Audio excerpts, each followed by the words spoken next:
Génibet, Paris-Picanly. En ce moment, profitez de 250 € de bonus de bienvenue.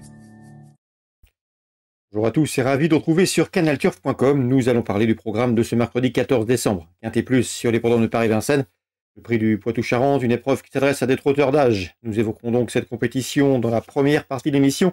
Et dans la seconde, nous nous pencherons sur quelques coups de cœur, notamment à Vincennes bien sûr, mais également à Amiens en Réunion 4, où j'ai pu m'entretenir avec des professionnels et participants.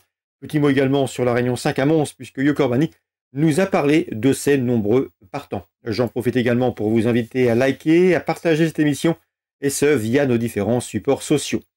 Concernant le quintet prix de Poitou-Charentes, mon préféré, ou plutôt ma préférée, sera le numéro 6, Flamme Vive. Jument de qualité, elle est confirmée à ce niveau de compétition. Elle affiche en effet de victoire et 6 places en 12 quintets courus. J'ai bien aimé sa 3e place, obtenue dans un quintet sur ce parcours dernièrement face aux 6 ans. Cette fois-ci, elle n'aura pas les 6 ans sur sa route, elle s'annonce redoutable. Le 6, Flamme Vive, la candidate à battre. Le 8, Faubourg, conduira l'opposition, cheval régulier. Lors de ses 7 derniers parcours, il n'a jamais conclu plus loin que 5e. 4e d'arrêt sans groupe 2, autre montée. Le cheval avait gagné sur ce parcours au mois de septembre. Bref, il possède de nombreux atouts dans son jeu. Le 8, Faubourg. Le 6 et le 8, mes deux préférés.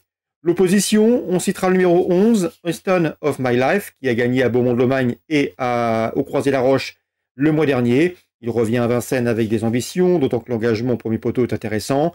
Le 3, Everton, mérite crédit, cheval qui compte une victoire et 6 places en 9 quintets courus. Il est confirmé à ce niveau. Il avait pris également la 4e place du prix Saint-Georges de Didonne, terminant dans le sillage de notre préféré. C'était il y a de cela quelques semaines.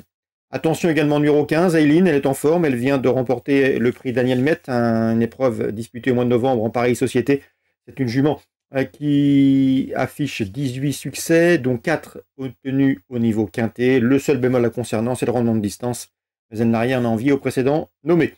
Le 14, Dio de KO, lui aussi devra composer avec un rendement de distance. Cela dit, sur les qualités, lors de ses 6 derniers parcours, il a signé de bons résultats, toujours dans les 5 premiers. Il compte également 4 places en 5 quintets courus, de quoi lui valoir des supporters. Le 9, El Santo Fort me semble barré pour la victoire. D'ailleurs, il n'a pas gagné depuis le mois de janvier 2021. Ici, c'est un candidat aux places, d'autant que j'ai bien aimé sa récente fin de course dans le prix du SAP. On terminera avec le numéro 12 dans cette épreuve, 55 Bond.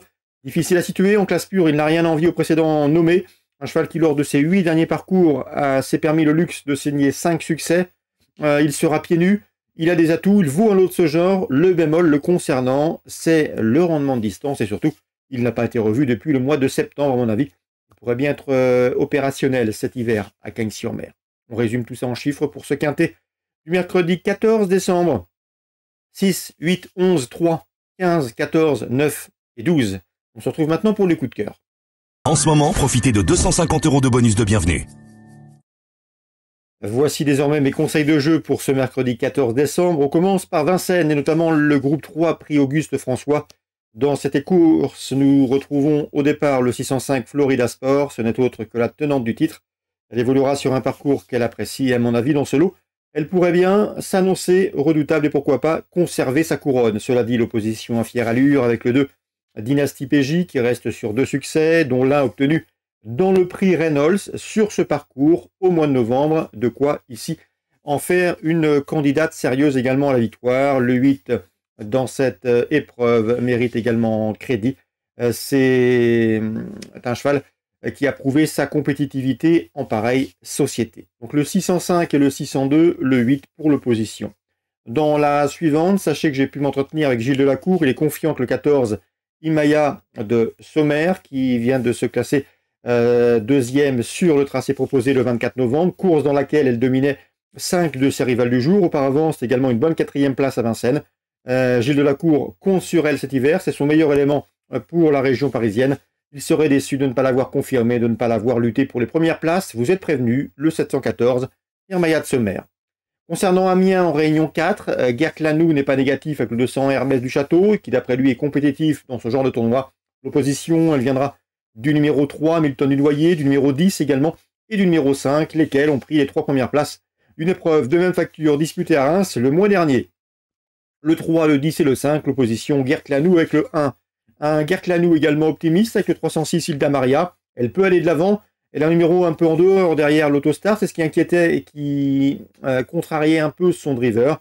Mais si elle peut s'installer en tête sans faire trop d'efforts, elle peut les emmener très loin. Méfiance, méfiance. Elle a la pointure d'une course comme celle-ci, le 306.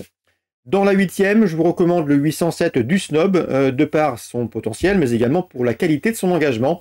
Le cheval fait face à un engagement idéal à 10 € seulement du plafond des gains. Pascal Garot aux commandes, bref, vous l'aurez compris, le 807 du Snob s'annonce redoutable dans ce 8e rendez-vous amiénois. Petit mot sur Mons en Réunion 5. Yo Cormani aura plusieurs partants. Son interview sera certainement disponible gratuitement sur notre site canalturf.com. Eh bien, sachez qu'il compte surtout, de par ses nombreux partants, sur le 101 Neymar, qui est au mieux et devrait répondre présent. Le numéro 1 n'est pas un problème selon lui. Et dans la 4e, attention, 411, Icar LJ, qui est un cheval dur à l'effort, capable d'aller de l'avant et qu'il estime capable, ici, de se mettre en évidence. Très bon jeu à tous. Rendez-vous demain pour un nouveau programme. Génibet, Paris Picardie. En ce moment, profitez de 250 € de bonus de bienvenue.